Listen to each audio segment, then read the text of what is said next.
¿qué significa para ti el apellido Adame? A ver, primero que nada, orgullo. Es el apellido de mi padre, ¿ok? Pero evidentemente en la circunstancia en la que está mi padre, que es por elección, que es su carrera, pues es un apellido polémico, es un apellido que a veces tienes que defender con mucha garra. Uh-huh. Es un apellido que a veces, híjole, pesa mucho. O te aman o te odian y tú ni siquiera eres actor, ¿no? Te atacan, la gente cree que puede hacer burla de ti o puede lastimarte con ciertas cosas. Yo creo que para mí lo único que puede ser este apellido es orgullo y es llevarlo con la frente muy en alto y estar muy agradecida con la vida porque no hay situación que no te lleve a aprender algo. Fíjate qué bonito, qué interesante. Y vamos a entrar más de fondo en un ratito justamente en ese tipo de problemas y polémicas que te han llevado por llevar el apellido justamente Adame. Y por eso me gustaría empezar, digamos, desde el principio. ¿Cómo fue tu infancia? Tú eres la primogénita. ¿Cómo fue tu infancia como hija de Alfredo Adame? ¿En qué momento te das cuenta que Alfredo Adame o tu padre es conocido, es importante? ¿Desde chiquita ya era famoso? ¿O cómo es, en qué momento te caen los pies en la tierra y el hecho de realidad? Bueno, a ver, mira, mis papás se casan, mi mamá María Luisa, mi papá Alfredo se casan, María Luisa Castillo y mi papá Alfredo Adame von Knupp, para los que no lo pueden pronunciar. Nazco yo. Están 4 años. Él no era actor, él trabajaba en una línea aérea, era sobrecargo, estaba sacando su licencia para ser piloto. Evidentemente, bueno, pues de niña, pues cuando mis papás se divorcian, okay, yo tenía 4 años. Okay. Muy pequeña. Muy chiquita. La verdad es que yo de eso ni siquiera tengo una imagen y fue el día que mi papá se fue. Eso es lo que recuerdas de tu infancia con él. De esa época de mi vida, no sé por qué, o no sé si a lo mejor es como hasta engañoso, es algo que no te puedo decir, pero tengo muy claro. ¿Imagen negativa? No, ¿Por el hecho que se iba? No. O sea, tengo muy claro el día que mi papá se fue con sus maletas, pero es como una fotografía, ¿me entiendes? O sea, como algo que tengo ahí. Porque el tiempo se paró ahí. Sí, exacto. Y no pasó nada más, ¿ok? ¿Te afectó?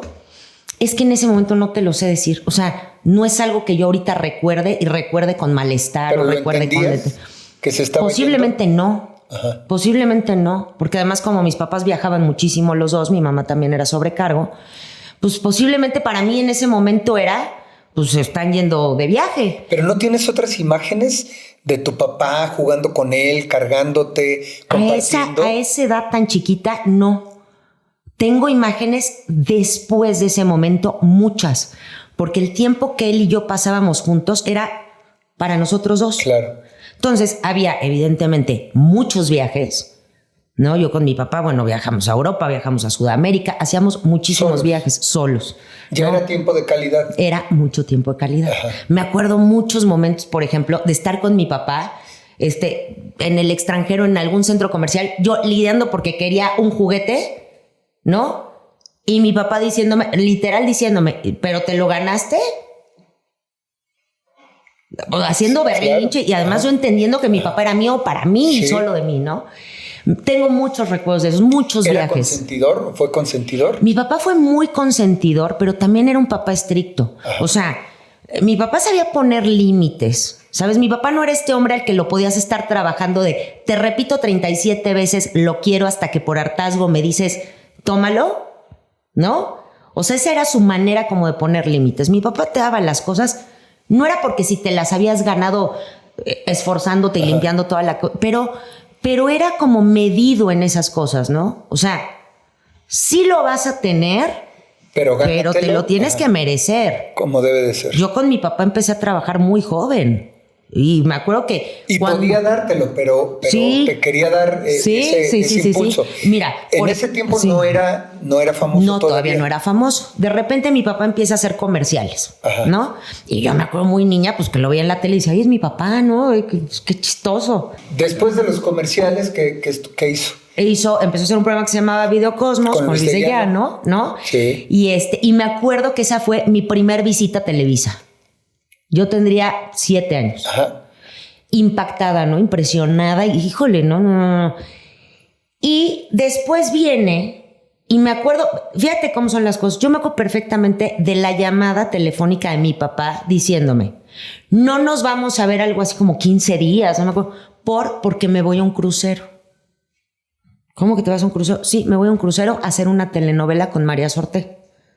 Su primer telenovela. Su primer telenovela, que era Mi Segunda Madre, y él era un personaje que se enamoraba en un crucero de Gina Moret y era un alemán, ¿no?